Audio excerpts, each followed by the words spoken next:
Değerli basın emekçileri, tüm kamuoyunun bildiği gibi emeklilikte yaşa takılanlarla ilgili düzenleme yapılacağı Cumhurbaşkanı ve Çalışma Bakanı tarafından kamuoyu ile paylaşılmıştı.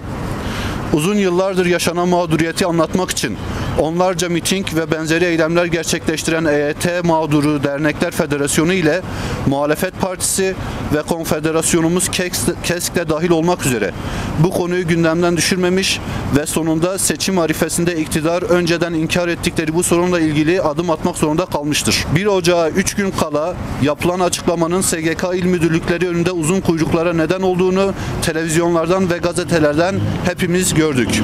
Henüz düzenleme kamuoyu ile paylaşılmadan 1 Ocak'ta hizmet borçlanmasına asgari ücrete gelen zam oranında artış olacağını duyan mağdurlar, sosyal güvenlik merkezlerinin önünde uzun kuyruklar oluşturmuş, borçlanma taleplerini gerçekleştirmişlerdir.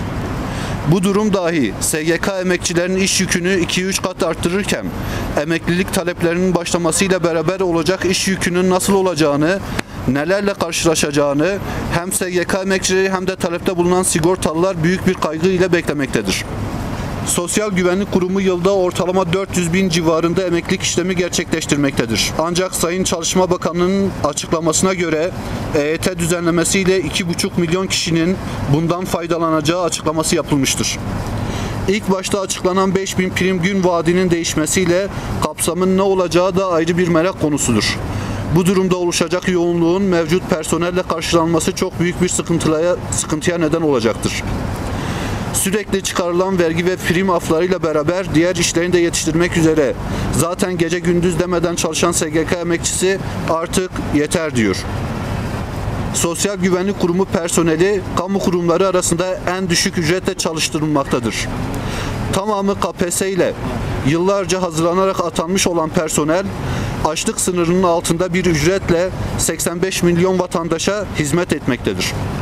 2012 yılında yayınlanan 666 sayılı kanun hükmünden kararname ile daha önce de SGK emekçisinin almakta olduğu yılda 2 asgari ücret tutarındaki ikramiye ile kimi ek ödemeler sözde eşit işe eşit ücret adı altında kaldırılmıştır. Ancak kimi kadrolar hala bu ücreti almaya devam etmektedir. O zaman da sendikamızın öncülüğünde Anayasa Mahkemesi'ne yapılan başvuru sonucu mahkemenin bu konudaki kararında özetle KHK çıkarmak için Türkiye Büyük Millet Meclisi'nden alınan yetki kanununda çalışanların ekonomik haklarını düzenlemeye dair bir yetkinin bulunmadığı, ayrıca yasayla verilen bir hakkın kanun hükmünde kararname ile kaldırılamayacağı belirtilerek tekrar düzenleme yapılması en üst mahkeme tarafından karar altına alınmıştır. Ancak Sosyal Güvenlik Kurumu ne hikmetse yeni bir düzenleme yapmamış, önceki düzenlemeye de dönülmeyerek ikramiyelerimiz ödenmemiştir. Bu konuda sendikamız defalarca eylem yapmış, mahkemelere başvurmuş, kimi illerde ilk derece mahkemeler kazanılmasına rağmen sonuç alınmamış, hukuksuzluk devam ettirilmiştir. Belediye çalışanlarında denge tazminatı gibi.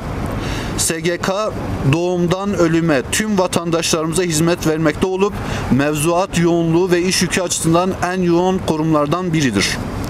Büro Emekçileri Sendikası olarak Sosyal Güvenlik Kurumu emekçilerinin 2012 yılında haksız ve hukuksuz bir biçimde kesilen ve mahkeme kararına rağmen hala ödenmeyen ikramiyelerini ve diğer ek ödemelerini geriye dönek talep ediyoruz.